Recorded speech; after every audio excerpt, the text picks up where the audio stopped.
माधव जय कुंज बिहारी जय राधा माधव जय कुंज बिहारी जय राधा माधव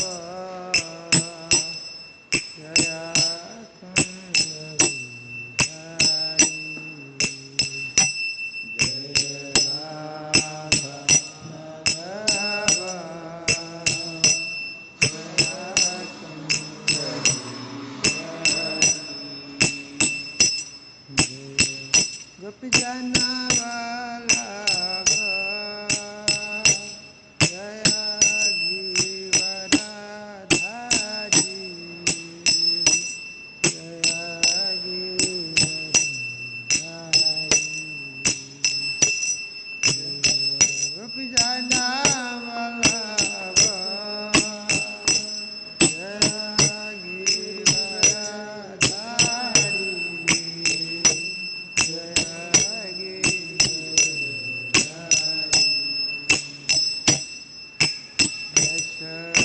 यशोदानंदन व्रज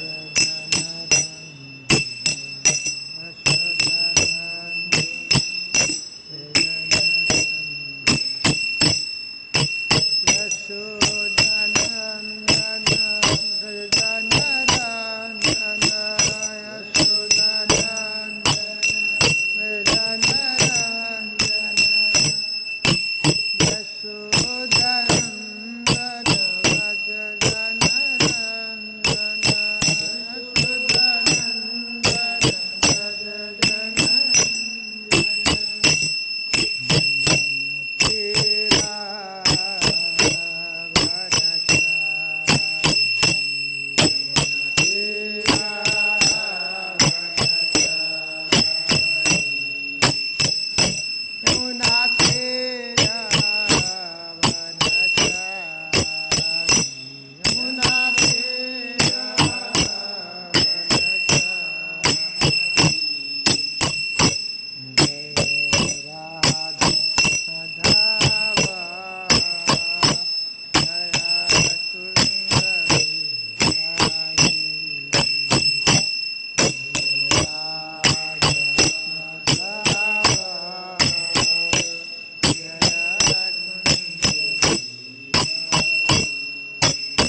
लक्ष्मी नरसिंहा जय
श्री श्री जगन्नाथ बलदेव सुभद्रा महारानी की श्री श्री लक्ष्मी नरसिंहदेव भगवान की जय श्री श्री निताय चैतन्य की जय शिला प्रभुपाद की जय शिला गुरुदेव की जय अनंत कोटि वैष्णववृंद की जय निताय गौर प्रेमानंदे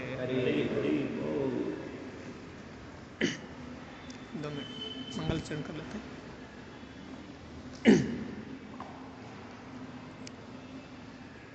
ओम ज्ञानतिमिरान्धस्य ज्ञानाञ्जनशलाकया चक्षुरुन्मिलितं येन तस्मै श्रीगुरुवे श्रीचैतन्यमनोभीष्टं स्थापितं येन भूतले स्वयं रूपः कदा मह्यं ददाति सम्पदां वन्देऽहं श्रीगुरुश्रीयुतापदकमलं श्रीगुरुं वैष्णवं श्रीरूपं साग्रजातं सहगणरघुनाथान्वितं तं साद्वैतं सावधूतं परिजनसहितं कृष्णचैतन्यं श्री राधा कृष्ण पादां सहगणललिता श्री विशाखां हे कृष्ण करुणा सिंधु दीनबंधु जगत्पते गोपेश गोपिका कांत राधा कांत तप्त कांचन गौरांगी श्री राधे वृंदावनेश्वरी वृषभानुसुते देवी प्रणमामि पंचाकल्पतरुभ्यश्च कृपा सिन्धुभ्यैव च पतितानां जय श्री कृष्ण चैतन्य प्रभु नित्यानंद श्री अद्वैत गदाधर श्रीवासादि गौर भक्तवृंद हरे कृष्ण कृष्ण कृष्ण हरे हरे राम राम राम हरे कृष्ण कृष्ण कृष्ण हरे हरे राम राम हरे कृष्ण कृष्ण कृष्ण हरे हरे राम राम राम मुखं करोति वाचालं पङ्गुं लङ्घयते यत्कृपातमहं वन्दे श्रीगुरुदीनतारिणं परमानन्दमाधवं श्रीचैतन्येश्वरं।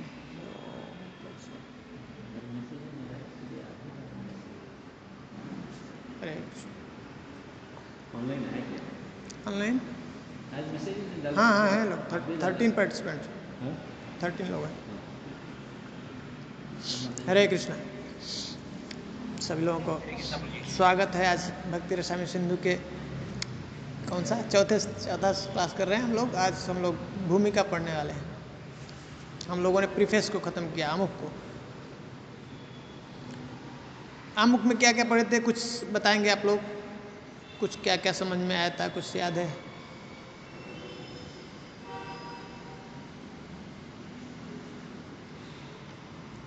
कहाँ पे मिले थे पहली बार? रूप गोस्वामी जो है महाप्रभु कब मिले थे जाकर के इनसे? रूप गोस्वामी, हाँ, राम केली में। और वहाँ पे उनको दीक्षा दिया। और जब रूप गोस्वामी जाने लगे तो क्या उनसे एक शिक्षा मिलता है वहाँ से? उन्होंने अपने धन का विभाजन कैसे किया था?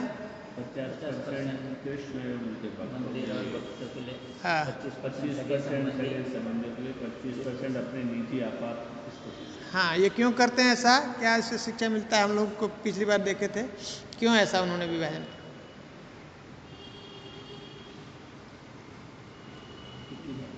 नहीं थे, पिछली बार भी हमने चर्चा किया था। बहुत इम्पोर्टेंट बात बताया था कि जैसे जब कोई व्यक्ति यहाँ पे बहुत अपना मेहनत करके कमाता है, धन को इकट्ठा करता है, लेकिन जब मृत्यु होती है तो क्या होता है? वो सब धन अपने साथ लेके जाता है क्या? नहीं लेके जाता है। तो अगर उस धन को हमको अपने साथ लेके जाने का व्यवस्था है तो क्या करना चाहिए? हैं? शाश्वत तो अपने साथ बनाना है उसको, वो धन को। तो क्या करना है? ये विधि बता रहे हैं। 50% हम डालेंगे तो 50% हमारे साथ क्या हो जाएगा? परमानेंट हो जाएगा। एक माता जी मेरे से पूछ रही थी भक्ति विषय में कि प्रभु जी, जैसे उनको जॉब लग गया था तो बोली कि मुझे कैसे करना चाहिए? डोनेशन देना चाहिए 10%, कोई कहता 20%। प्रभुपाद जी, तो मैं उनको समझाया एक्चुअली ये डोनेशन कैसा है, तब तक के लिए है जैसे जब तक हम कृष्ण को अलग समझते हैं, हम अपना अलग समझते हैं, तब ये डोनेशन रहता है। एक्चुअली जब हम कृष्ण के हैं, जब हम समझ जाएंगे कि ये हमारे माता पिता हैं, तो हम परिवार में क्या करते हैं? ये सब जो भी हमने कमाया क्या करते हैं? माता पिता को। भक्ति सिद्धांत सरस्वती ठाकुर के जो शिष्य थे क्या करते थे? पूरा जो भी उनका कमाई है सब ले जा करके उनको दे देते, और उसमें से जो उनका इच्छा उठाए बोले ये लोग खर्च चलाओ अपना। वैसे ही अपने गोपाल कृष्ण गोस्वामी महाराज जो भी जो सैलरी आता था ले जाकर के प्रभुपाद जी को दे देते थे। इसलिए कहते थे कि ये जो है गृहस्थ जो है सन्यासी है। तो ये विधि बताते हैं वैष्णव, ये जो आचार्य, कि कैसे हम जैसे मूर्ख लोगों को तो पता नहीं है, ये तो सब बर्बाद कर देंगे, हम अपना नुकसान करेंगे और फिर भोगेंगे जाकर नरक में।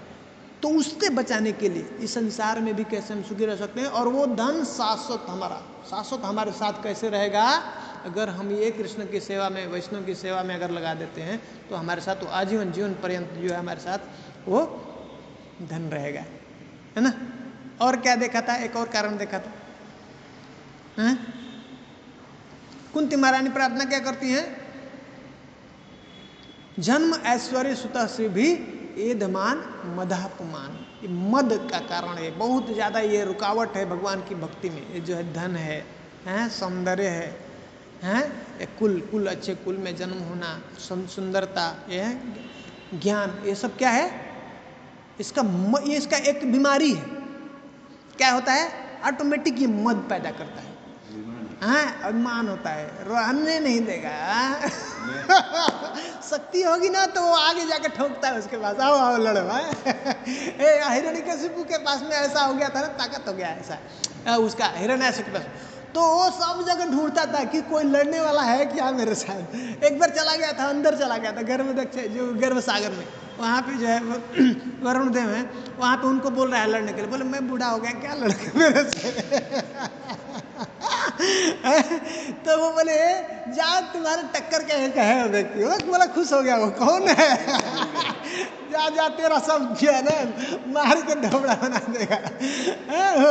भगवान जो है विष्णु है ना, वराह देव कौन से रूप में आए थे भगवान जब आए? उसको मारे थे, वराह के रूप में आए, वो धरती को वापस लेके आए और उसको तब मिलता है, गाली दे रहा था मिलके। कहाँ भाग रहा है? कह रहा लड़ो मेरे साथ। बोले बताता हूँ तुमको अभी। तो जब शक्ति होती है ना, हम लोग रस पढ़ेंगे, अलग अलग प्रकार के रस हैं, तो ये एक रस है जब भगवान जब लड़ते हैं, जैसे भीष्मदेव युद्ध में जब लड़ रहे हैं, भगवान को मारते हैं, तीर मारते हैं और उनसे भगवान के शरीर से खून निकलता है। तो उनमें बताते हैं आचार्य कि जैसे कोई जो प्रेम करने वाली जो प्रेमिका है, प्रेमी के ऊपर ऐसे फूल फ्लावर मारती है ना, ऐसे डालती है, ऐसे भगवान को आनंद आ रहे थे। तो ये एक रस है, इसमें आनंद प्राप्त होता है।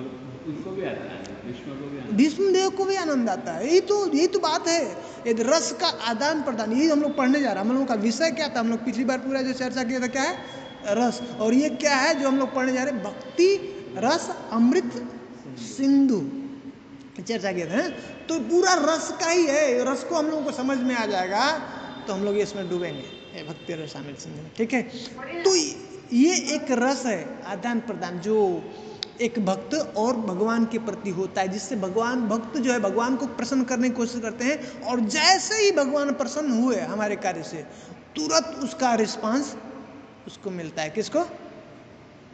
भक्त को मिलता है, वो आनंद प्राप्त होता है। जब तक भगवान प्रसन्न नहीं हुए हमारे कार्य से, क्रिया से, वो भक्ति नहीं, और तब तक हमको सुख, जीव को आनंद प्राप्त नहीं होगा। ये समझना है, जो हम कर रहे हैं, हमको अगर सुख की अनुभूति नहीं हो रही, इस संसार के सुख से ज़्यादा सुख नहीं मिल रहा है जो भी हम कर रहे हैं, तो अभी भक्ति हमारा शुरू नहीं। हम लोग भक्ति पढ़ेंगे, भक्ति के बारे में पढ़ने जा रहे हैं आज। भूमिका को जो 3 भागों में डिवाइड किया हुआ है, पहला है मंगलाचरण, दूसरा शास्त्र को बताइए, जो भक्ति रस सिंधु ये जो है, जो ये ग्रंथ है, इसको कैसा विभाजन किया है, और तीसरा शुद्ध भक्ति का परिभाषा क्या है। ये 3 चीज जो है भूमिका में भक्ति रूप गोस्वामी बता रहे हैं, ठीक है। तो मेरा रिक्वेस्ट है सब लोगों से कि आप लोग पढ़िए, पढ़ करके आए। तो ये क्या करता है, ये मद उत्पन्न करता है। जैसे ही किसी के पास में धन हो गया ना, तो इस तरह से विभाजन जब हम करते हैं, विभाजन जब कर देंगे तो हमारे पास धन नहीं रहेगा। 25% जो है हमारा खर्च चलाने के लिए, तो क्या होगा, उससे कोई भी कितना भी स्थिति पे हो, उसका अपने आप वो अपने अवस्था में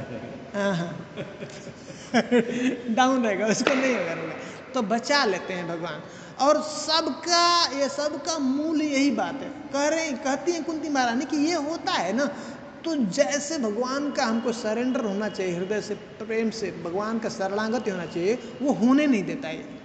हम लोग जो नाम करते हैं ना, उसमें हम लोगों का वो वेदना नहीं होता, विरह नहीं होता है, भगवान को प्राप्त करने के लिए उसमें नाम में वो नहीं निकलता। हम लोग टाइम पास के लिए 16 माला बताया गुरु महाराज ने करना है, हम लोग बस अपना डेली रूटीन की तरह से कर देते हैं। ऐसा नहीं, धीरे धीरे हमको क्या करना है, वो जब सरेंडरिंग होगा, जब आत्मसमर्पण होगा, जब उनके ऊपर हम लोग जब डिपेंड हो जाए, आश्रित हो जाएंगे, भगवान अब आप ही हो, जब ये समझेंगे, तो हमारे हृदय से करा है जो है ना, हृदय से हम उनको पुकारेंगे, प्रेम से पुकारेंगे कि भगवान कब मैं हमारे हृदय में आपके लिए नाम जो है फिर से वो जागृत हो, कब हम आपका नाम हृदय से ले पाएंगे, अच्छे से ले पाएंगे, ठीक है।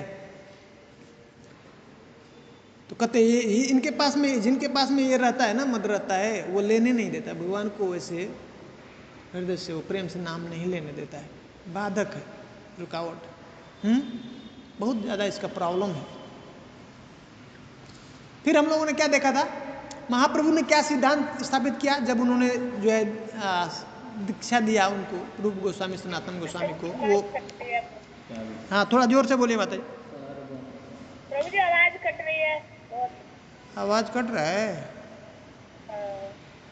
यहाँ पर आ रहा है प्रभु जी, कोई दिक्कत नहीं हो रहा है। अच्छा, आपके यहाँ थोड़ा एक बार नेटवर्क को चेक कीजिए माता जी। सबके यहाँ नहीं हो रहा ना? रजनी आ रही है प्रभु, आ रहा है ना? ठीक है प्रभु, बताइएगा अगर कुछ बीच में दिक्कत होगा तो सिद्धांत क्या बताया महाप्रभु ने? क्या सिद्धांत बताया? सार्वभौम सिद्धांत। तो सार्वभौम सिद्धांत क्या है?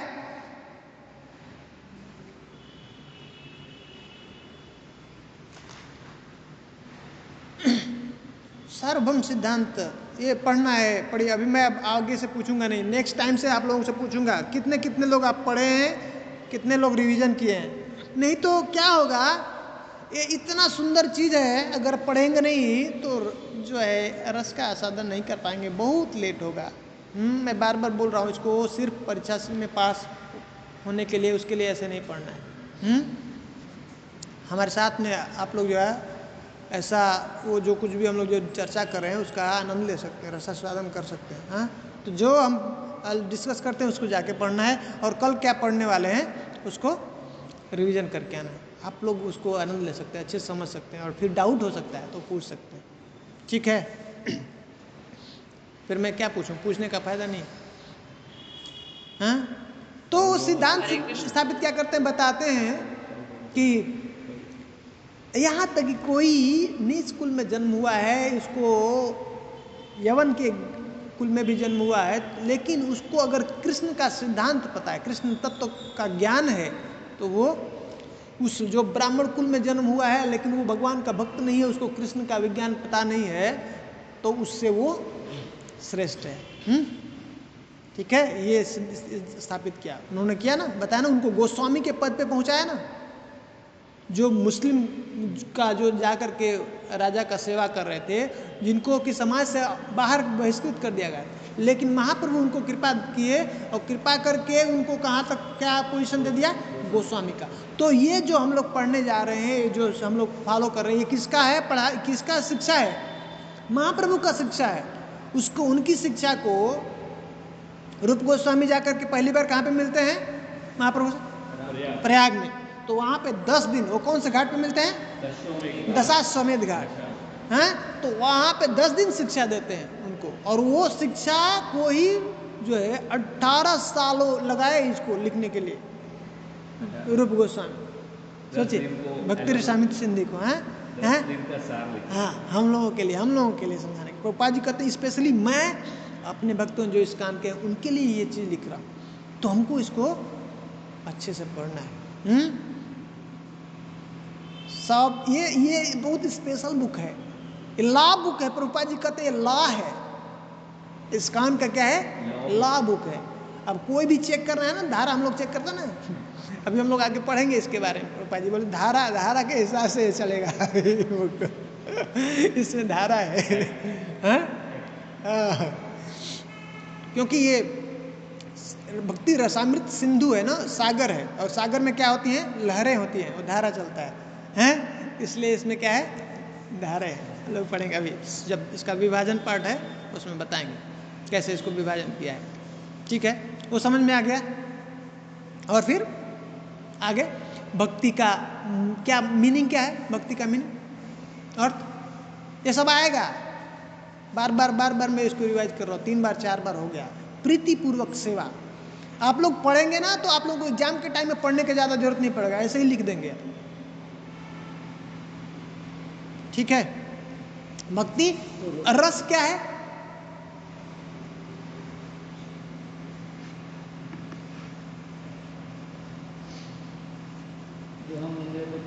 हाँ, ये भौतिक रस है और एकाधिक। लेकिन रस का मतलब क्या है, एक ऐसा जो भी व्यक्ति, जो भी एक हमारा एक दूसरे के प्रति जो संबंध है, या जो हम व्यक्ति जो भी कार्य करता है, उसमें एक उसको एक सुख की अनुभूति होती है, जिसकी जो कि वो प्रेरित करता है व्यक्ति को वो कार्य करने के लिए। बार बार कैसे कार्य करेगा, उसको कुछ सुख तो मिलना चाहिए ना, नहीं तो कार्य नहीं कर सकता। या कोई संबंध को मेंटेन करने के लिए उसको कोई उसमें सुख होना चाहिए।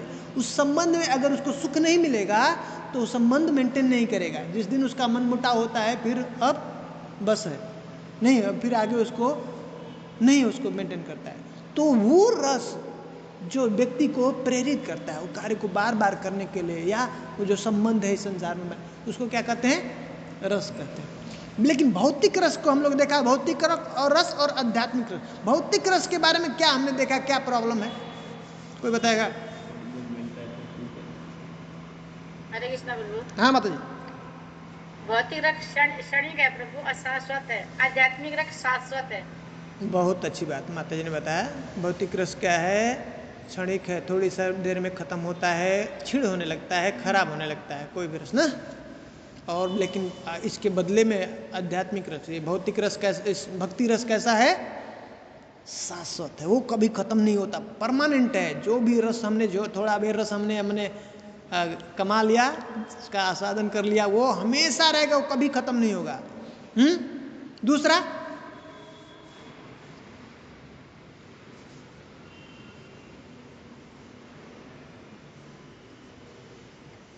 हरे कृष्णा प्रभु। भौतिक रस इसी जन्म तक रहेगा हमारे साथ। हाँ। आध्यात्मिक रस आगे जन्मों तक बहुत रहेगा। अच्छा माता जी, जहाँ से छोड़ेंगे वहीं से शुरू करेंगे। बहुत सुंदर, बहुत सुंदर। मुझे लगता है आप ही एक बस रिवीजन कर रही हैं। नहीं प्रभु, मैं सब सब लोगों से रिक्वेस्ट है, सब लोगों से पूछना, सब लोगों को बताना चाहिए थोड़ा थोड़ा, जो जो कुछ भी आता है एक बार रिवीजन करना है, लेकिन आप लोग पढ़ करके आइए, ठीक है। तो ये क्या है, भौतिक रस जो है इस जन्म में ही रहेगा, अगला जन्म में नहीं जाएगा। लेकिन भक्ति रस कैसा है, मरने के बाद भी हमारे साथ में रहता है। और दूसरा एक और बात क्या है, कितना भी बड़ा पोजीशन हो जाए इस भौतिक रस में, कितना भी पोजीशन में पहुंच जाए, चाहे वो प्रेसिडेंट हो जाए, क्यों नहीं प्रधानमंत्री हो जाए, लेकिन अगला जन्म में गारंटी नहीं कि उसको मनुष्य जन्म दिलाएगा। लेकिन भक्ति रस कैसा है, थोड़ा भी क्या, थोड़ा सा भी, पूरा कंप्लीट करने की जरूरत नहीं है, थोड़ा भी कर दिया है ना भक्ति रस, हैं तो क्या कहते हैं, स्वल्पमपि यस्य धर्मस्य त्रायते महतो। तो उसको मनुष्य का जन्म जरूर है, गारंटी। इतना हम लोगों को कर लेना है कम से कम, यही सबसे बड़ा खतरा है ना। क्योंकि और सब योनियों में फंस गए तो फिर भजन नहीं हो सकता, भक्ति नहीं कर सकता, बढ़ नहीं सकता आगे। फिर ऐसा उसको करोड़ों जन्म ऐसा लेना पड़ेगा, 84 लाख योनि में, तब उसको मनुष्य का जन्म प्राप्त होगा। यही सबसे बड़ा रिस्क है। इस योनि में, मनुष्य में, वो भक्ति कर सकता है और भगवत धाम जा सकता है। और सब में तो ये सबसे बड़ा रिस्क है। तो पहले उसको हम लोगों को सिक्योर करना, एटलीस्ट मनुष्य जन्म तो हमारा नेक्स्ट टाइम गारंटी हो जाए, है ना। भले परफेक्ट हुए नहीं हो चलता है, हाँ मिनिमम उतना तो एटलीस्ट वहां से आगे बढ़ सकते हैं। तो ये भक्ति रस जो है गारंटी देता है कि अगर वो थोड़ा सा भी रस हो गया तो अगला जन्म मनुष्य का गारंटी। इसलिए हम लोग को सीरियसली भक्ति करना है, ये समझना है हम लोगों को क्यों करना है ना। लेकिन अभी हम लोग समझेंगे क्या भक्ति क्या है, क्या हम भक्ति कर रहे हैं, क्या चेक करेंगे ठीक है। भक्ति रस अमृत, अमृत क्या है, अमृत का मतलब हाँ मरता नहीं, जो खत्म नहीं। मृत मतलब जो मर जाता है, अमृत मतलब कभी मरता ही नहीं, ये अमृत है। और इस बहुत ही स्वादिष्ट भी है। और संसार का जो स्वाद है, सुख है, उसके कंपैरिजन में, उसका कंपैरिजन नहीं कर सकते ऐसा। इसलिए ये स्वाद को हम लोगों को आस्वादन करने का प्रयास करना है। एक बार ये स्वाद मिल गया तो फिर हमको ये जो अभी परेशान कर रहा है ना, संसार का ये सुख जो अट्रैक्ट करता है ना, हमको खींच लेता है, अभी वो नहीं खींचेगा, हाँ ठीक है। इसलिए इतना सुंदर चीज दी है हम आचार्यों ने हमको, उसको हम लोग कोशिश करना है प्राप्त करने के लिए। और फिर सिंधु करें, ये संसार का चीज कैसा है, मैन्युफैक्चर, उसके बाद उसका एक्सपायरी शुरू हो जाता है, खत्म होगा कुछ भी चीज। लेकिन ये कैसा है, उल्टा है, खत्म ही नहीं होता है। एक तो अनलिमिटेड है, बढ़ता ही जाता है, बढ़ता ही जाता है। आज हम लोग पढ़ेंगे जो पहला स्टार्ट करेंगे हम लोग मंगलाचरण, उसमें बताएंगे कि भगवान का सुंदरता कैसा है कि हर दिन नित्य वो बढ़ता जाता है, बढ़ रहा है, आज भी बढ़ रहा है। एक तो पहले बड़े हैं और बढ़ने के बाद सबसे, उसके बाद अभी भी लगातार उनका सुंदरता वैसे ही बढ़ता जा रहा है ना। अद्भुत है कैसा है तो भक्ति रसामृत सिंधु के बारे में हम लोगों ने देखा था, क्या है उसका मीनिंग और डिफरेंस, भौतिक रस और आध्यात्मिक रस में क्या है अंतर, वो देखा। और एक जो जीव का क्या है, उसका शाश्वत जो चाहता है, उसका खोज है, जो उसका स्वभाव है, क्या है वो प्रेम करना। लेकिन प्रेम वो जो है संसार में करे, उसको पता नहीं, प्रॉपर डायरेक्शन नहीं है किधर करना है, इसलिए उसको पूर्ण सेटिस्फेक्शन नहीं होता है। इसलिए वो चेंज करते रहता है, बदलते रहता है। भोग और त्याग हमने देखा ना, वो भोग थोड़ी देर भोग करता है, फिर उसमें सुख नहीं मिलता है, फिर से उसको त्याग करता है, फिर त्याग करता है, वो कंटिन्यूड नहीं है, पेंडुलम की तरह, है ना। तो भौतिक रस को क्या बताया, वो इंद्रिय तृप्ति के साथ, हाँ। तो बताते हैं यहाँ पे कि जब तक ये प्रेम है, एक जीव का हमेशा भगवान के साथ शाश्वत प्रेम है। लेकिन अभी क्या हो गया, वो हाँ कवर हो गया, ढक गया, हाँ। और वो प्राप्त करने के लिए हम इधर उधर जो इस संसार में जीव भटकता रहता है, किसी से दोस्ती करता है, किसी से मित्रता करता है, ऐसा रिलेशन संबंध बनाता है कि हमारा लाइफ सिक्योर हो जाएगा। नहीं, हमारा जब मुश्किल काम आएगा, मुश्किल टाइम होगा तो उसमें हमारे ये व्यक्ति साथ देगा। लेकिन ऐसा व्यक्ति जो हमेशा हमारे साथ जो साथ दे सकता है, मदद कर सकता है और जो हमारे साथ रहता है, वो कौन है? कृष्ण। और जो एक्चुअल में जो रेसिप्रोकेट कर सकता है, जो हम प्रेम चाहते हैं, एक्चुअली हम चाहते हैं प्रेम के बिना उसको आनंद नहीं प्राप्त होगा। प्रेम ही ढूंढ रहा है, लेकिन एक्चुअल में कौन जो है उसको सही से रेस्पेक्ट बदले में उसको प्रेम दे सकता है जो हम चाहते हैं, वो मात्र एक भगवान कृष्ण। और कहीं संसार में कोई व्यक्ति उसको संतुष्ट नहीं कर सकता है, उसके लिए कुछ भी कर ले। इसलिए हमको क्या करना है? वो फिर से कैसे प्रेम है, नित्य सिद्ध कृष्ण प्रेम साध्य कबो ना है। ये जीव के हृदय में ये प्रेम है सबके लिए, भगवान के लिए। हाँ, वो प्रेम है, नित्य है, शाश्वत है, हैं? लेकिन अभी हम भूल गए, तो इसलिए करें उसको क्या करना है? श्रवण आदि शुद्ध चित्त करे। अब जो हमारा चित्त जो है गंदा हो गया है ना, वो चेतना, उसको क्या करना है? शुद्ध करना है। श्रवण आदि शुद्ध चित्त करे उदय। हम लोग पिछली बार उदाहरण देखे थे, याद है? कौन सा उदाहरण लिया था? हैंडपंप का बताया था, हैं? गर्मियों के समय में क्या था? हैंडपंप में पानी खत्म हो जाता, नहीं आता है, हैं? एयर ले लेता नहीं, पानी डालते हैं ऊपर से। हाँ, पानी डालते हैं तो क्या होता है? वो पानी है उसके अंदर, लबाब एयर ले लिया, अभी पानी नहीं आ रहा।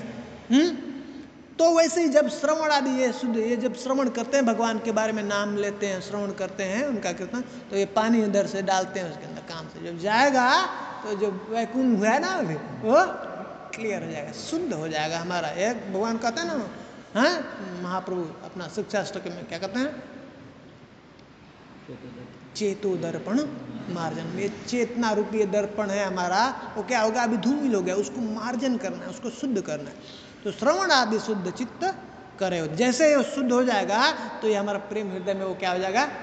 उदय हो जाएगा, फिर से वो जागृत हो जाएगा। अब बस हमारा जीवन सफल हो जाएगा। उसको हम लोगों को प्राप्त करने का प्रयास करें। तो अब हम लोग जो है स्टार्ट करेंगे। ये समझ में आया है? आप लोग जा करके उसको पढ़िए फिर से, ठीक है? रिवीजन कीजिए और नेक्स्ट टाइम फिर से पढ़ करके आइए आगे का। हाँ, कौन सा? इंट्रोडक्शन, भूमिका। अब भूमिका हम लोग शुरू कर रहे हैं। तो भूमिका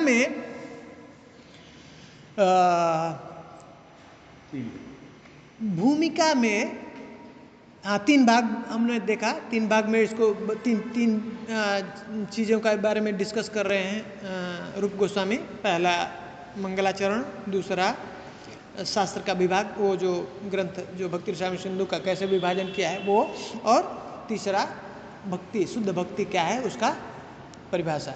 तो हम लोग आज देखेंगे मंगलाचरण के बारे में।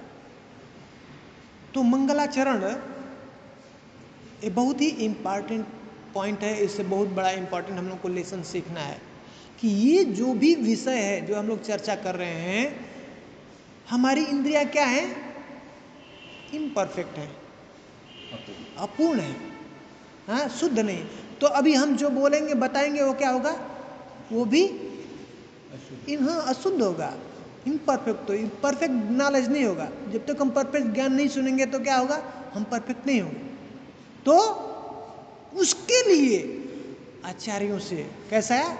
कृष्णदास कविराज गोस्वामी हैं, वो चैतन्य चरितामृत लिखते हैं, तो उसमें बताते हैं पद्धति, एक जो सिद्धांत स्थापित करते हैं कि कैसे वो ग्रंथ को लिखने से पहले, या हम जब भी कुछ भगवान के बारे में बताते हैं, या हम सुनने के लिए पढ़ते हैं, या हम ग्रंथ पढ़ने जा रहे हैं, तो वो जो सही वो ज्ञान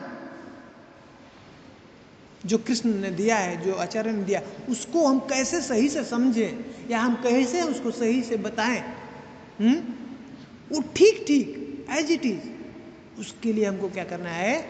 हाँ, उनको प्रार्थना करना है। इसलिए कभी भी आप 10 मिनट के लिए ही आप बात क्यों न करने जाएं, पढ़ने क्यों नहीं जाएं? कभी कभी ऐसा लगता है टाइम बर्बाद है, हम कीर्तन करते हैं, वो फालतू का 10 मिनट उसमें जाता है, 5 मिनट जो है मंगलाचरण हो जाता है। नहीं, कभी भी ऐसा नहीं सोचना। कुछ भी जब भी हम ये एक्टिविटी शुरू करेंगे उससे पहले हम उनके चरणों में, हाँ, वो बताते हैं हरि, गुरु और वैष्णव, उनके चरणों में हमको क्या करना है, प्रणाम करना है, ठीक है। तब उनका आशीर्वाद हमको प्राप्त होता है, उनका कृपा हुआ। उनकी कृपा से वो जो बातें हैं जो हम समझने वाले, जो हम पढ़ने जा रहे हैं या जो हम बताने जा रहे हैं, सही सही तक हम लोगों तक पहुंचा सकते हैं, या हम जो सही सही समझ सकते हैं। अदरवाइज ये सब ये क्या है, अचिंतनीय है, हम इसको अपने बुद्धि से नहीं समझ सकते हैं। दो प्रकार का होता है ना ज्ञान, कैसे प्राप्त किया जाता है यहाँ पे, एक आरोही होता है, एक अवरोही होता है, हैं? आरोही मतलब जो व्यक्ति अपने से मतलब चढ़ने का प्रयास करता है, छत के ऊपर आरोही ऐसे चढ़ रहा है, सीढ़ियों के ऊपर चढ़ चढ़ करके और जाता है, छत पे पहुंचता है। और एक क्या होता है, अवरोही, नीचे उतरना छत से ऊपर। तो वैसे हम लोगों का जो पद्धति है ज्ञान का, भक्ति मार्ग का, वो क्या है, अवरोही। हम ज्ञान को अपने से प्रयास नहीं करते समझने का, वो ज्ञान ऊपर से रिवील होता है। हम उसके लिए हाथ ऐसे खड़ा करके, इसलिए गुरु के चरणों में जाके प्रार्थना करते हैं, वैष्णव के चरणों में, भगवान के आप कृपा कीजिए मुझे, इसलिए कृपा का याचना करना है, ऐसे हाथ जोड़ कर रखते हैं। हाँ, ऊपर से नीचे वो परफेक्ट होता है, नीचे से ऊपर जाएगा वो ज्ञान, वो परफेक्ट नहीं होगा। हम अपने बुद्धि से समझने का प्रयास करेंगे तो नहीं समझ सकते, कभी भी नहीं समझ सकते हैं। छोटा मोटा ज्ञान हो तो समझ सकते हैं, लेकिन एक ऐसा ज्ञान है अचिंत्य है। इस संसार में भी मान लीजिए अंबानी के बारे में समझना है, कितना है उसके अकाउंट में पैसा है, तो कैसे जानेंगे? आप चेक करेंगे अकाउंट कितने कितने कहाँ कहाँ है, एक तो ये प्रोसेस है। लेकिन ऐसा है क्या उसने सब कुछ ओपन करके रखा है संसार को, सरकार को अकाउंट में? नहीं, उसका कुछ और भी छुपा करके धन रखा है, नहीं है?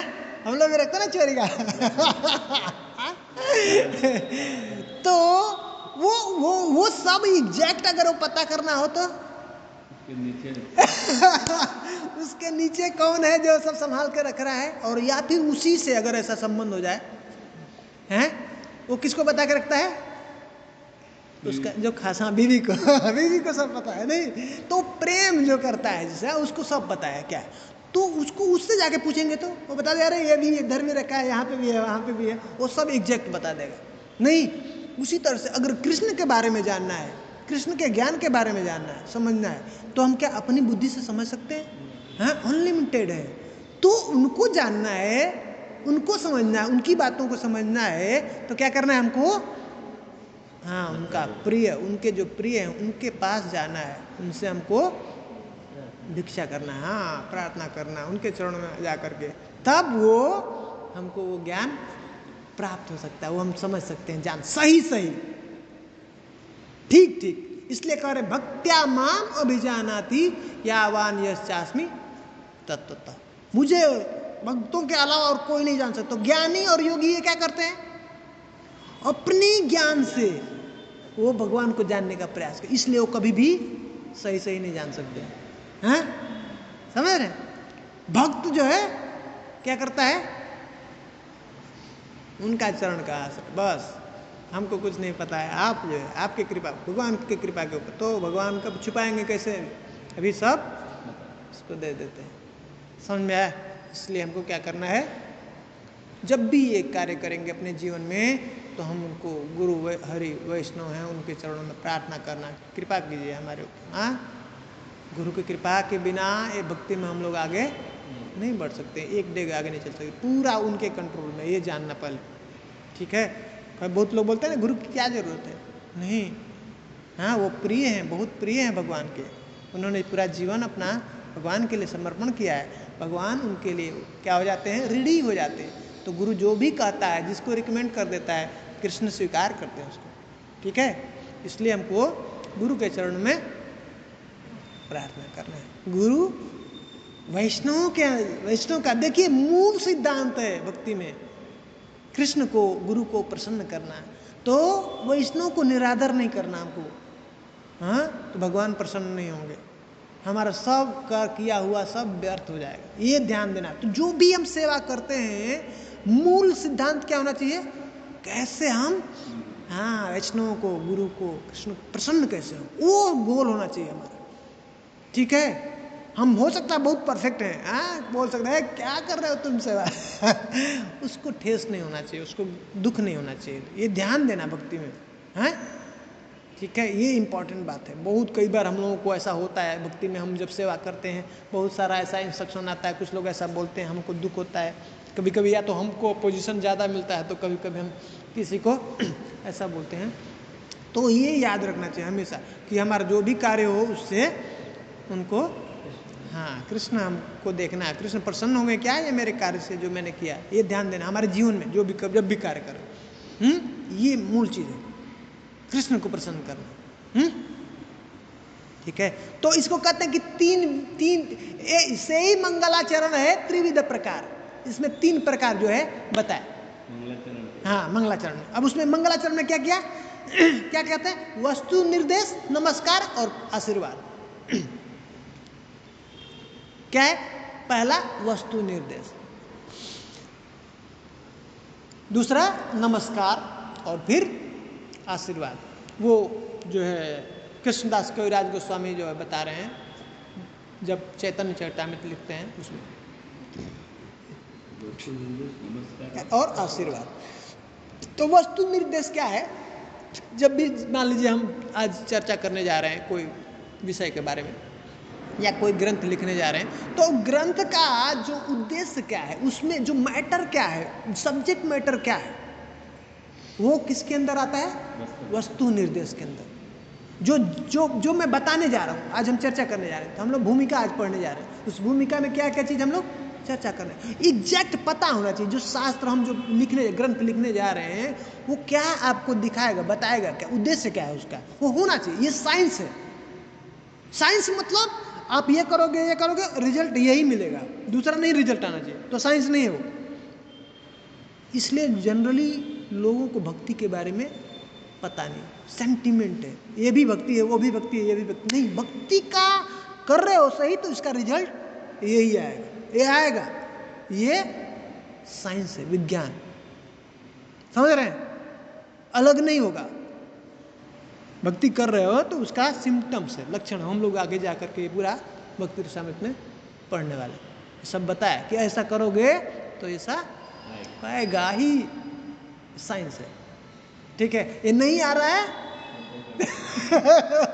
तो हमको चेक करना है क्या कुछ भक्ति नहीं चल रहा है। ठीक है, तो वस्तु निर्देश, उसके बाद नमस्कार, उनको प्रणाम करते हैं, उनसे उनका कृपा का याचना करते हैं, हाँ, हरि, गुरु और वैष्णव के चरणों में, और फिर आशीर्वाद देते हैं। और जो पढ़ने वाले हैं, जो पूरे संसार की मंगल की कामना, मंगलाचरण क्या है, सब जीवों के मंगल के लिए वो प्रार्थना करते हैं। ठीक है, तो वस्तु निर्देश, नमस्कार और आशीर्वाद, ये अब हम लोग जो है स्टार्ट करेंगे। अब जो है भक्ति रसामृत सिंधु में जो रूप गोस्वामी अभी वो सेम शैली को फॉलो कर रहे हैं, अब वो जो है यहाँ पे स्टार्ट कर रहे हैं। तो भक्ति रसामृत सिंधु में जो फर्स्ट चैप्टर है, फर्स्ट श्लोक है, उसको प्रभुपाद जी ने अपना भूमिका से, अब भूमिका में हम लोग स्टार्ट कर रहे हैं। भक्ति रसामृत सिंधु अब स्टार्ट हो जाएगा हमारा। जो अब एक चीज़ है कि भक्ति रसामृत सिंधु जो प्रभुपाद जी का समरी स्टडी है, इसमें कहीं श्लोक नहीं मिलेगा। उसको हम लोगों को कैसा कर दिया है, सरल रूप में ऐसा उसका ट्रांसलेट करके दे दिया प्रभुपाद जी, तो कहीं हम लोग को उसमें ये नहीं मिलेगा, श्लोक नहीं मिलेगा। तो पहला हम लोग भूमिका अभी पढ़ेंगे, स्टार्ट करें। भूमिका कौन पढ़ेगा, स्टार्ट की कोई पढ़िए इसमें से, ऑनलाइन से पढ़ेंगे। हरे कृष्णा, हरे कृष्ण प्रभु में पढ़िए। हाँ, अगली बार से कोई दूसरा पढ़ेगा। अब माता जी जो है एक्टिव हैं, माता जी पढ़ती हैं, मैं चाहता हूँ सब लोग उसको पढ़ें, एक एक करके ऐसे पढ़ सकते हैं। तो अभी स्टार्ट कीजिए माता जी आप। ठीक है, भूमिका मंगलाचरण। भगवान कृष्ण परम पुरुष समस्त कारणों के कारण तथा समस्त रसों, शांत, दास्य, साख्य, वात्सल्य, माधुर्य, हास्य, करुण, भयानक, वीर, रौद्र, अद्भुत तथा वीरवत्स रसों के आगार हैं। वे परम आकर्षक हैं और उन्होंने अपने विराट तथा दिव्य आकर्षक स्वरूप के द्वारा तारका, पालिका, श्यामा, ललिता तथा अंततः श्रीमती राधा रानी जैसी गोपियों को मोहित कर लिया है। वे प्रभु हम पर कृपा करें, जिससे कृष्ण कृपा विग्रह श्री श्रीमद भक्ति सिद्धांत सरस्वती गोस्वामी प्रभुपाद द्वारा प्रेरित होकर भक्ति रसावेश सिंधु लिखने के इस कार्य को संपन्न करने में मुझे कोई बाधा उपस्थित न हो। थैंक यू माता जी। समझ में आया क्या कह रहे हैं? एक ये श्लोक है,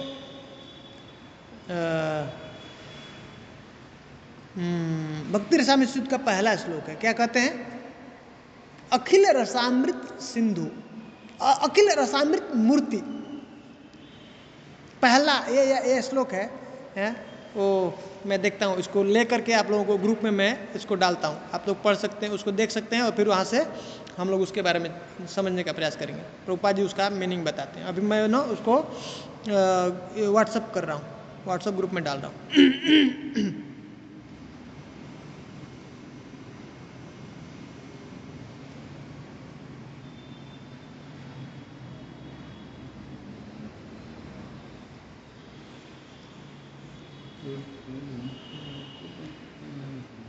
अखिल रसामृत मूर्ति,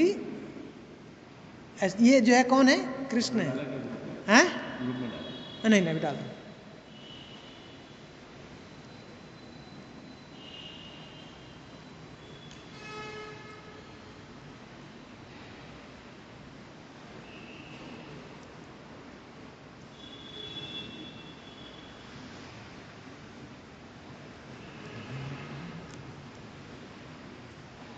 मेरा व्हाट्सएप मिल गया।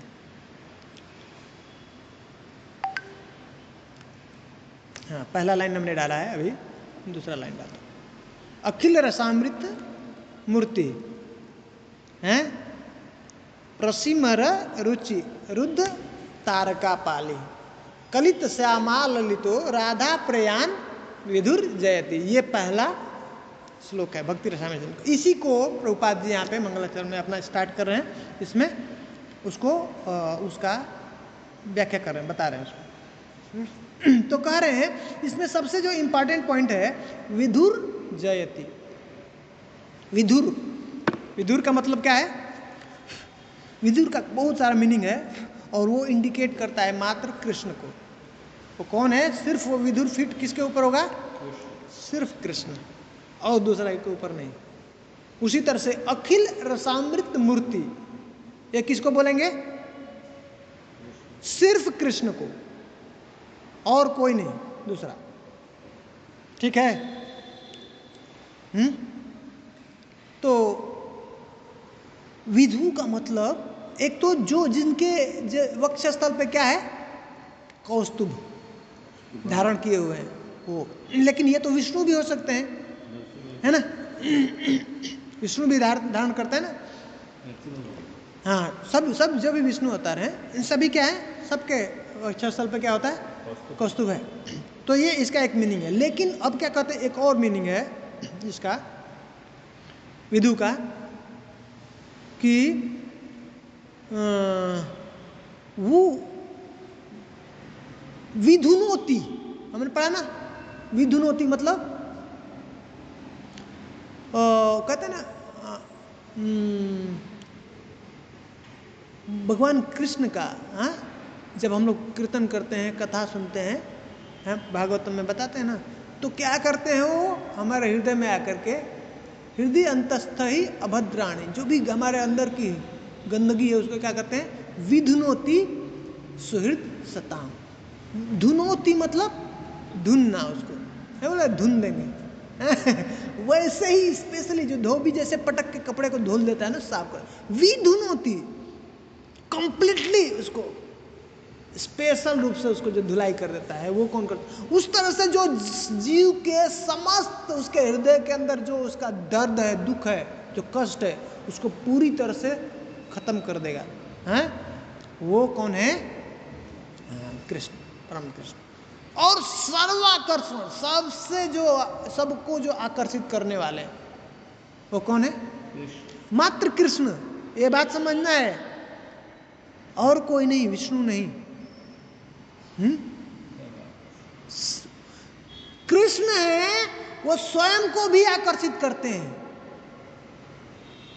ऐसा है उनके अंदर। जीव नहीं, उनके अवतार हैं, उनका ही एक्सपेंशन है, वो भी उनसे आकर्षित होते हैं, अट्रैक्टेड होते हैं। महाविष्णु भी अट्रैक्टेड होते हैं, यहाँ तक कि स्वयं बलराम भी अट्रैक्टेड होते हैं। उसके वजह से वो अट्रैक्शन के कारण उनको ये अलग अलग जो रस है, 5 रस है ना, कौन कौन सा रस है?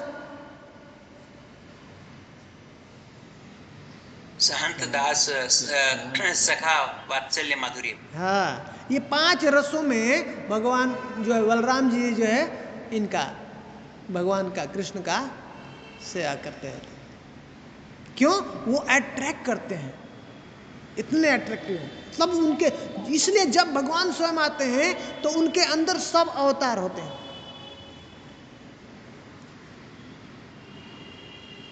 जब भगवान जब लीला कर रहे हैं, रासलीला, तो उसमें थोड़ी देर के लिए वो अंतर्धान हो जाते हैं, चले जाते हैं।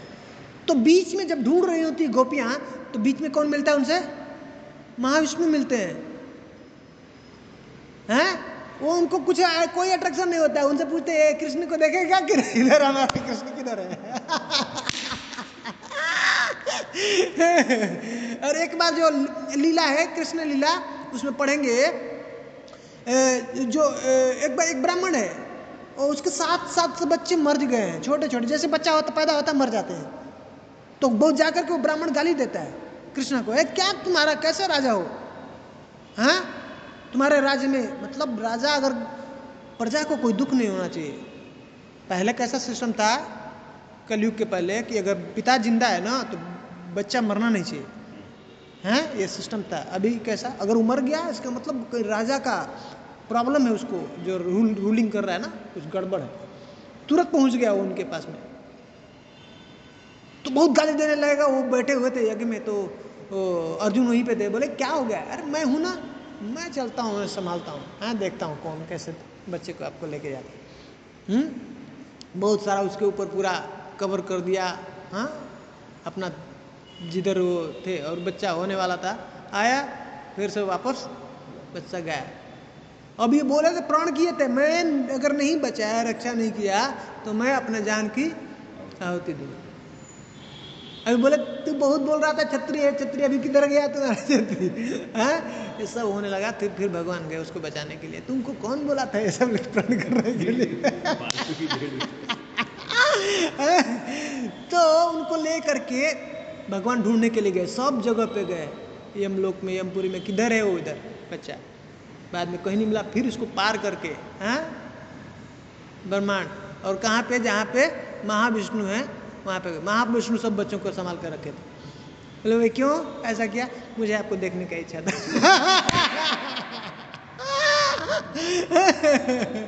है ना? तो ऐसे कृष्ण है, सर्वाकर्षण है, सबको आकर्षित करते हैं, इतने सुंदर है कृष्ण।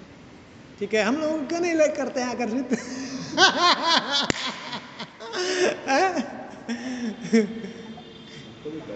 करते हैं।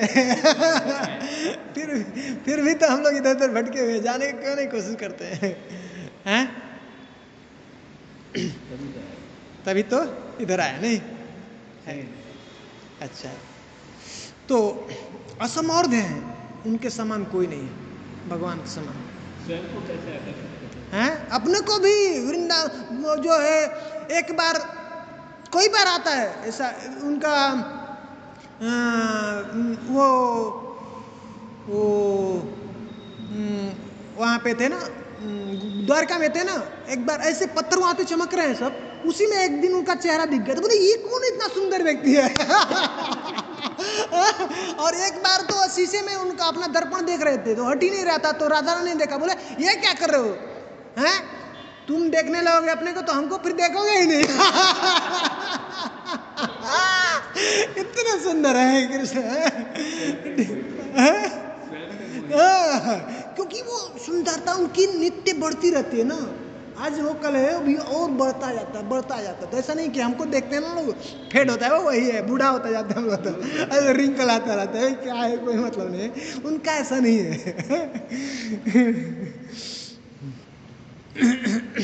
ठीक है, तो विदुर जयती ऐसे कृष्ण की क्या हो जयकार कर रहे हैं। हमने देखा जो उनका समान कोई नहीं कर सकता, समानता नहीं, वो सबसे श्रेष्ठ है। ये इंपॉर्टेंट बात है, बहुत इंपॉर्टेंट बात है। हाँ, चैतन्य चैतामृत में ये इसको बता रहे हैं। ईश्वर जो है केवल कृष्ण, एकल ईश्वर कृष्ण, बाकी सब भृत्य, सब दास हैं उनके, सब उनकी इच्छा को बस पूरा करने के लिए सब उनके इशारे से सब काम कर रहे हैं। ये कोई भी हो, उनका कंपैरिजन कोई नहीं कर सकता है। हाँ, ये जानना जरूरी है, क्योंकि आपके पास में अगर जब तक आपको पता है तो दो बराबर मालिक हैं, दो बॉस हैं, इसका भी चलता है इसका भी चलता है, तो आपको कंफ्यूजन रहेगा किसको मैं शरणागत करूं, हाँ, किसका बात सुनूं, कभी कभी दोनों का आ गया तो नहीं। तो ऐसा सुप्रीम जज होना चाहिए, एक फैसला दिया है फाइनल, ये हुआ तो बस है। ऐसा अगर कोई व्यक्ति मिल जाए जिसका ये फाइनल है, तो हमको आराम से सरेंडर करने में कोई दिक्कत नहीं। ये जानना जरूरी है, समझ में आ रहा है ना? इसलिए बोलते हैं ये भी गार्ड, वो भी गार्ड, ये भी गार्ड, सब गार्ड। क्या है, ये प्रॉब्लम रहता है, समझ आता है। इसलिए ये पहले विश्वास करना कि कृष्ण ही एकमात्र सुप्रीम पर्सनालिटी ऑफ गॉड है, सब गॉड के भी और गॉड हेड है। ठीक है, उनके हिसाब से सब लोग जो है कार्य करते, तो उनकी प्रसन्नता के लिए स्थापित कर रहे हैं। पहले स्थापित वस्तु निर्देश, वस्तु क्या होने वाला है, इस जो हम पढ़ने ग्रंथ लिखने जा रहे हैं उसमें कौन है जो गोल, कौन है वो रोल मॉडल, ये जो है हम इसके बारे में, ये कृष्ण है। विदुर जयति विदुनोति और विदधाति कामा, मतलब बोले ना नित्यो नित्यानाम चेतनस चेतनानाम एको बहुनाम यो विदधाति कामा। हाँ, विदधाति कामा मतलब एक ही वो व्यक्ति है जो नित्यो नित्यानाम, नित्य है, और ऐसे जो नित्य हैं, नित्य सिंगुलर है, नित्यानाम प्लूरल है, ऐसे बहुत सारे जो जीव हैं वो भी नित्य हैं। चेतनस चेतना नाम, उनका सबका वो चेतना कृष्ण, ऐसे सब जो जीव हैं उनका एको बहुनाम, अकेला इस सब जीव का क्या कर रहे हैं, विदधाति कामा, जो भी वो इच्छा करता है, ये चाहिए करोड़ों जन्म से करोड़ों जीव का इच्छा मात्र कृष्ण, और कोई नहीं कर सकता। समझ में आ रहा? इसलिए ये विदधाति, ये विदुर जयति, और अखिल है रसामृत मूर्ति। ये कौन हो सकता है? ये रस अमृत के मूर्ति ही है, हैं?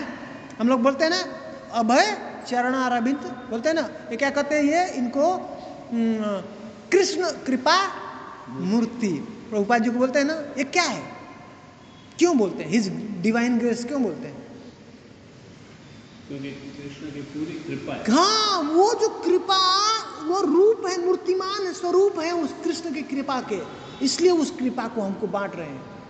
इसलिए उनका कृपा से हम लोग जो है, हम लोग भी उसको आगे भगवान बांट सकते हैं, हम लोग प्राप्त कर सकते हैं। ठीक है, तो ये अखिल रसामृत मूर्ति है। तो ये जो बात है, ये जो वर्डिंग है, ये सिर्फ कृष्ण के ऊपर अप्लाई होता है और किसी के ऊपर नहीं। उनका नाम एक रसिक शेखर है। ये किसके ऊपर अप्लाई होता है? मात्र कृष्ण, रसिक शेखर, जो रसिक का जो सबसे, जिसके अंदर पूरा रस, हाँ, कंप्लीट है, हाँ, वो एकमात्र कौन है? कृष्ण। हाँ, कृष्ण है, रस राज है, रसों के राज। तो उसमें अब प्रभुपाद जी बताते हैं कि ये कृष्ण जो है समस्त कारणों के कारण है, सोर्स जो है, ओरिजिनल जो है, कम अहम सर्वस्य प्रभवो मत्तः सर्वम प्रवर्तते, सब वही, उनसे सब कुछ, सिर्फ जो कुछ भी यहाँ पे दिख रहा है वो सब का स्रोत कौन है? कारण कृष्ण है। और करे कि समस्त रस, शांत, दास्य, सख्य, वात्सल्य, माधुर्य, हास्य, करुण, भयानक, वीर, रौद्र, अद्भुत और विभत्स, ये रसों के आगार हैं। सब रस जो है ये उनके अंदर है। तो 12 रस है टोटल। कितने हैं? ऐसे तो रस बहुत हैं, पर उसको कैटेगराइज किया है 12 में। 5 मुख्य रस हैं और 7 जो है गौण रस हैं। ये नोट कर लीजिए, 5 मुख्य रस है और 7 गौण रस। ठीक है। मुख्य रस मतलब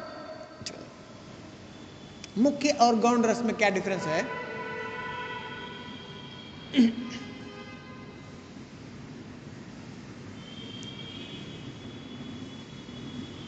मुख्य रस का मतलब हम जीव जो है भगवान के साथ या किसी के साथ उसका एक समय में एक पर्टिकुलर रस के साथ उसका संबंध होता है।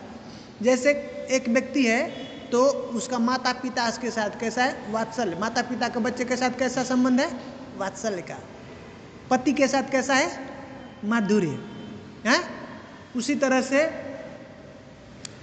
फ्रेंडशिप है, जिसके साथ मित्रता है उसके साथ साख्य का।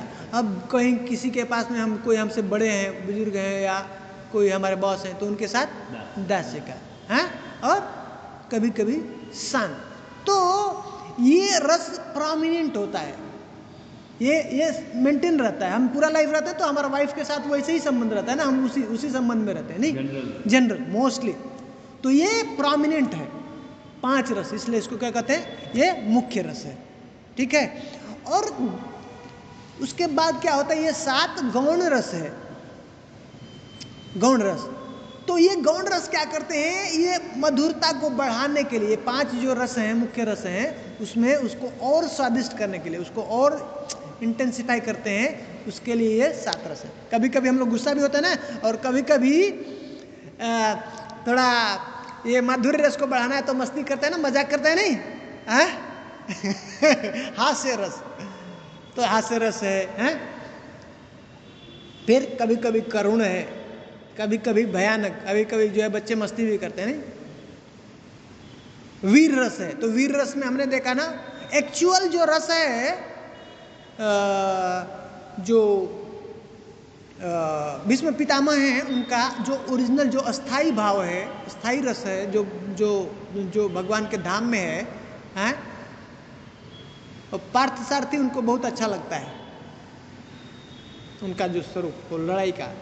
तो वहाँ पे बताते हैं, जीव गोस्वामी बताते हैं, उन जीव गोस्वामी ने ऐसे बहुत सारे उन्होंने बुक्स लिखा हुआ, 6 संदर्भा, उसमें से एक संदर्भा है प्रीति संदर्भा। प्रीति संदर्भा में सब भक्तों के बारे में बताया कि ये भक्त का भगवान के साथ में, जो भगवान के धाम में क्या उनके साथ जो संबंध, अपना संबंध क्या है, रस कौन से रस में है वो। तो उसमें बताते हैं कि मिक्स संबंध, मिक्स रस में है। कौन?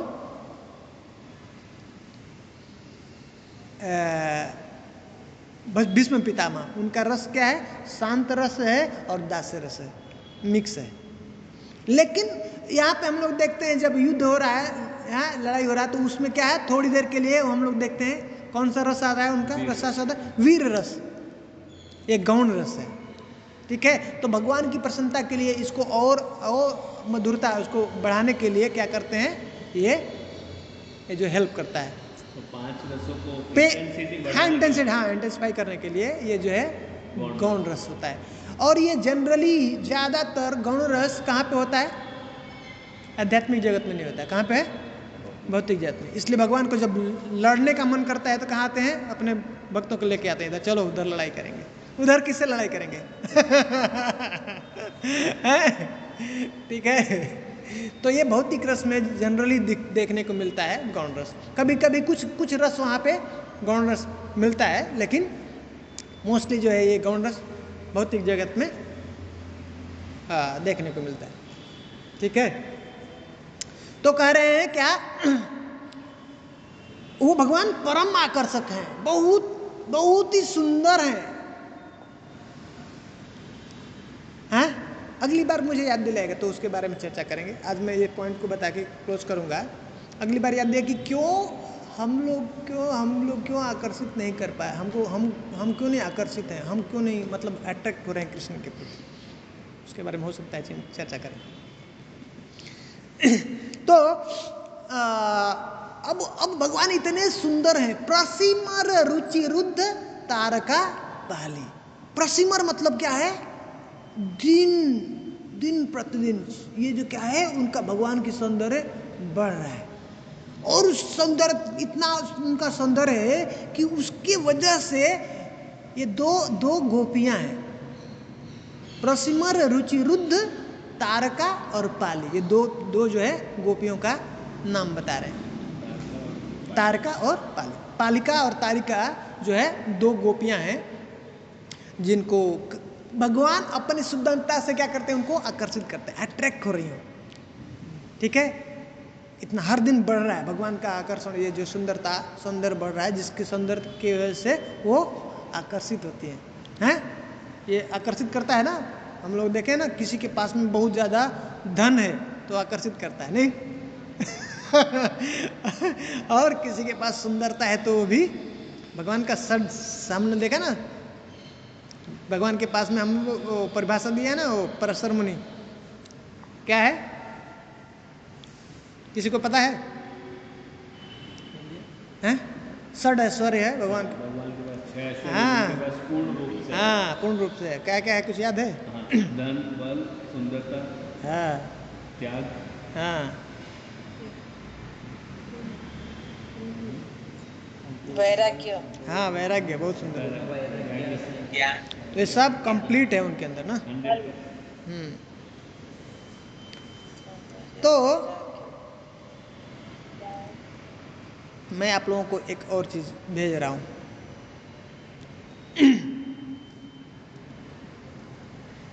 व्हाट्सएप करूंगा।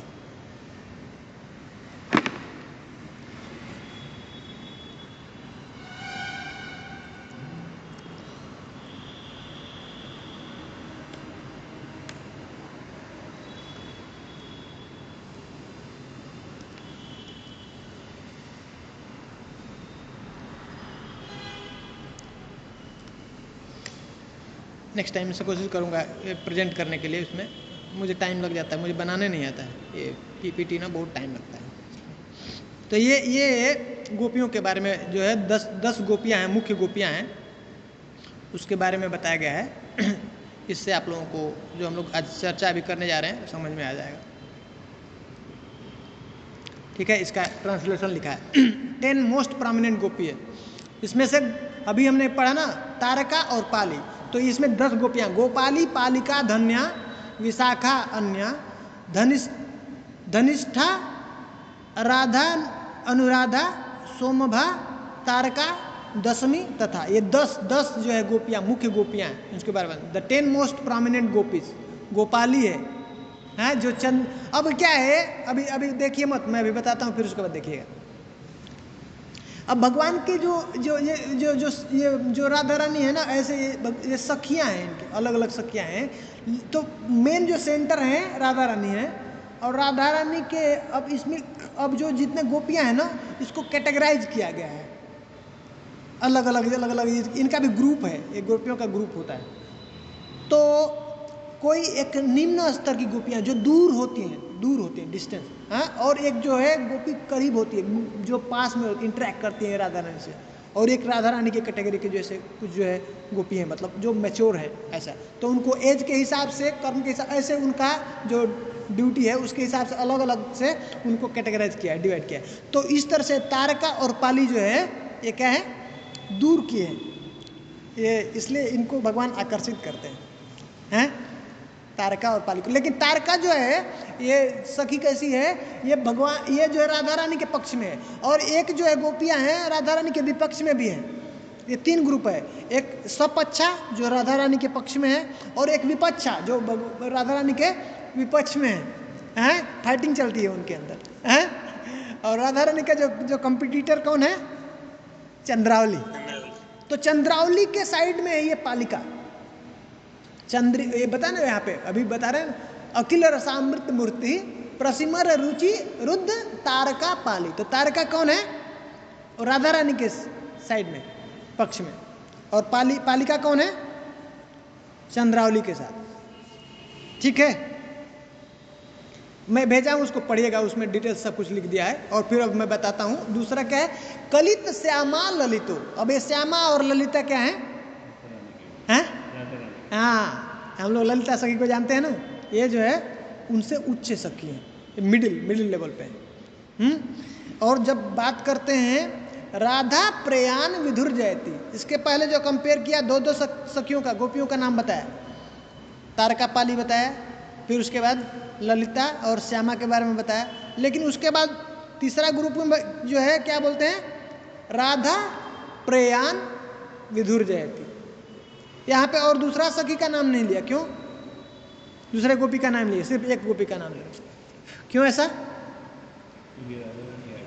राधा रानी का कोई कंपैरिजन नहीं है, कोई तुलना नहीं है,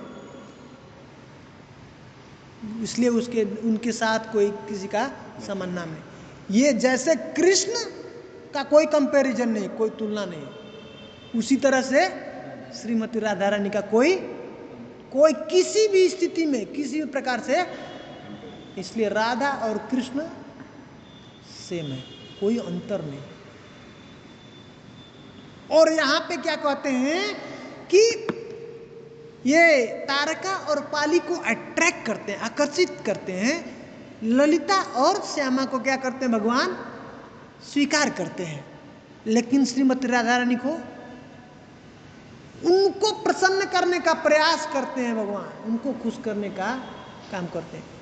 ये है श्रीमती राधा रानी। ये बहुत इंपॉर्टेंट बात है। ये वृंदावन का भाव, वृंदावन में किसका चलता है? कृष्ण का नहीं चलता है, श्रीमती राधा रानी का। कृष्ण किसके वश में है वहां पे? हाँ, भक्तों के वश में। भक्त वहां पे कोई कृष्ण को भगवान नहीं समझता है। हे कृष्णा, कल से जो खाना नहीं खिलाया ना, तो कल से खिलाएंगे हम लोग अपने साथ में, तुमको ज्वाइन नहीं करेंगे। ले दिखा क्या दिया है यशोदा मैंने। ब्राह्मण में बोलते ना, ब्राह्मण श्राप दे दूंगा अभी तुम्हारा। तो कृष्णा को वहां पे, ये जो है वृंदावन का खासियत है, वहां पे कृष्ण को कोई भगवान, वहां पे भक्तों के वश में श्रीमती राधा। तो भगवान उनको प्रसन्न करने का प्रयास करते हैं, किसको? श्रीमती राधा रानी। ये भाव है, ये समझना है भक्ति स्वामी सिंधु। हम लोग गौड़िया वैष्णव हैं, तो इसमें हमारा जो मुख्य कौन है? श्रीमती राधा रानी है, ये याद रखना है। उनके कृपा के बिना हम लोग जो है कृष्ण तक नहीं पहुंचेंगे। ये हमारा गोल, ये स्थापित कर रहे हैं, बता रहे हैं। तो कह रहे हैं यहाँ पे कि तारका पाली को आकर्षित करते हैं, उनको स्वीकार करते हैं, लेकिन श्रीमती राधा रानी जैसी गोपियों को मोहित कर ले, भगवान कह रहे हैं अंततः उनको प्रसन्न करने का प्रयास करते हैं भगवान कृष्ण। ठीक है, और तब जो है अब हम लोग जो है नेक्स्ट यहाँ पे, और प्रभुपाद जी जो है अपने गुरु को प्रणाम कर रहे हैं भक्ति। अब प्रभुपाद जी जो है प्रभुपाद जी ये लिख रहे हैं, तो उसमें अपने गुरु भक्ति सिद्धांत सरस्वती ठाकुर से प्रार्थना कर रहे हैं कि उन्होंने ये प्रेरणा दिया है। हम लोगों ने पिछली बार सुना था ना, जब आमुख पढ़ रहे थे, तो उसमें जब प्रभुपाद जी का दीक्षा हुआ था, प्रभुपाद जी जो है भक्ति सिद्धांत सरस्वती ठाकुर अपने सभी भक्तों को जब भी उनका दीक्षा होता था, तो उनको एक स्पेशल इंस्ट्रक्शन देते थे, पर्टिकुलर सबको पर्सनल। तो प्रभुपाद जी को क्या दिया था कि आप जो है भक्ति रसामृत सिंधु जो ग्रंथ है, इसका अध्ययन करना अच्छे से। तो प्रभुपाद जी ने इसको कई बार पढ़ा, पढ़ने के बाद उनको महत्व उसका समझ में आया, तो उन्होंने फिर से उसको क्या किया, उसका सार जो है, सार समरी रूप जो है इसको लिख करके दिया। तो कह रहे हैं प्रभुपाद जी कि भक्ति सिद्धांत सरस्वती गोस्वामी प्रभुपाद द्वारा प्रेरित होकर भक्ति रसामृत सिंधु लिखने के इस कार्य को संपन्न करने में मुझे कोई बाधा उपस्थित न हो, ऐसा वो प्रार्थना कर रहे हैं। आज हम लोग यहीं पे बंद करेंगे, अगली बार फिर आगे से स्टार्ट करेंगे। श्रील प्रभुपाद की जय, भक्ति रसामृत सिंधु ग्रंथ की जय, उपस्थित भक्तवृंद की जय। किसी का कुछ प्रश्न है तो पूछ सकते हैं, नहीं तो अगली बार फिर हम लोग आगे कंटिन्यू करें।